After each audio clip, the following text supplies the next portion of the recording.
રામ રામ ને સીતારામ બધાને. આમાં જો સાબુદાણાની વેફર પાડી છે. સાબુદાણા સાંજે પલાળી દીધા હતા, અત્યારે ઉના કરી છે. મૂક્યા છે ઉના.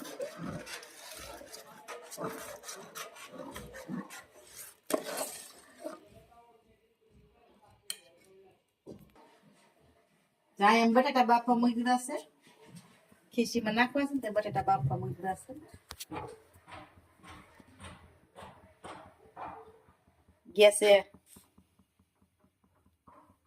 ગેસે બટાટા બાફવા મૂકી દીધા છે અને સુલે ખીસી ઉની કરવા સાબુદાણા મૂકી દીધા છે ખીસી બનાવવા. મરસા આપણે કાપી નાખીએ. સાબુદાણાની પતરીમાં નાખવાના છે મરસા પોતાને, પછી મિક્સરમાં કાઢી નાખીએ. પેલા ઝીણા ઝીણા કટકા કરી નાખીએ. આવા મિક્સરમાં લેવા થઈ છે.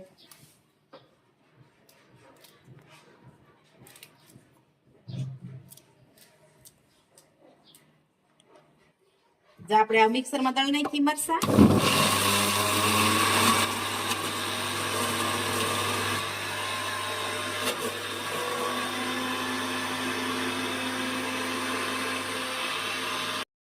તો બટેટા પલ નાખ્યા છે, ઠરી ગયા છે, થોડા ગરમ છે. તે આમ સૂંદો કરી નાખ્યું, બધા ઝીણો ભૂકો કરી નાખી સાબુદાણામાં નાખી દઈએ.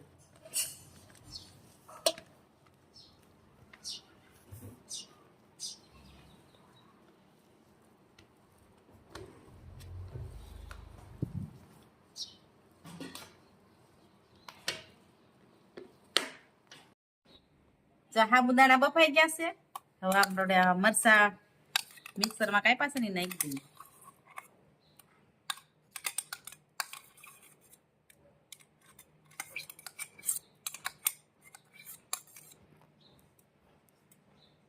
આખું જીરું છે,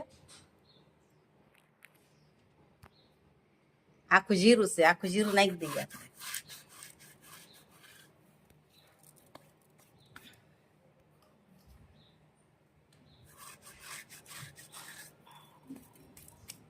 હવે મીઠું નાખી દઈએ થોડું.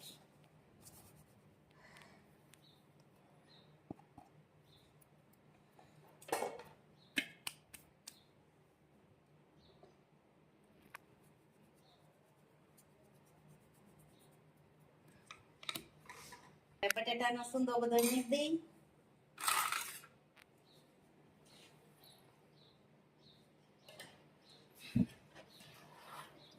આ બધા બટેટાનો સૂંદો આમાં નાખી દઈએ.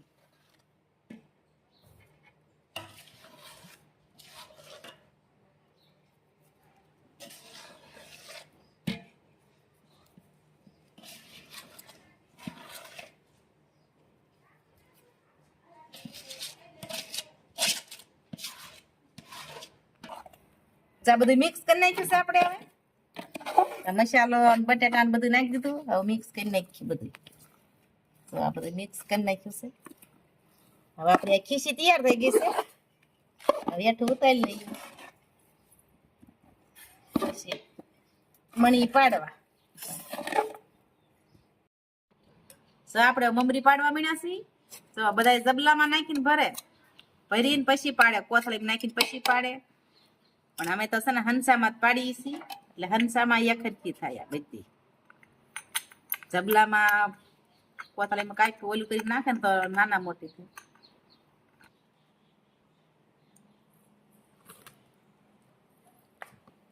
તો આવા ગાંઠિયા પાડીએ છીએ આપણે. જો આમાં બધા એકરખા આવે અને કોથળીમાં છે ને એકરખા ન આવે.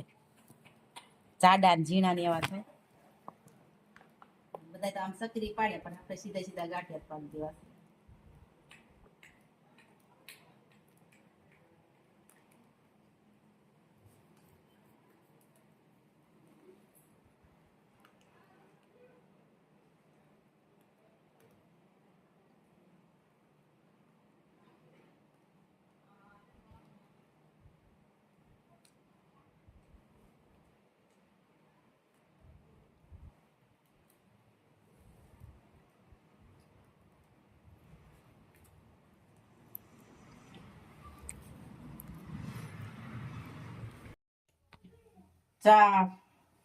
સાબુદાણાની વેફર ઉકાઈ ગઈ છે ને, આપણે તળી છે. જો તો કેવી હારી થઈ છે.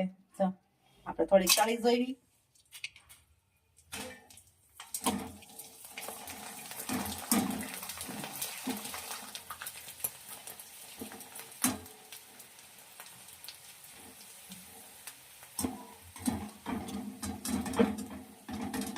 ગાંઠિયા સરસ થયા છે. તો કોને ભાવે છે સાબુદાણાની વેફર? જેને ભાવતી હોય ઈ હાલો સાબુદાણાની વેફર ખાવા, અને લાઈક કરજો, શેર કરજો અને સબસ્ક્રાઇબ કરજો.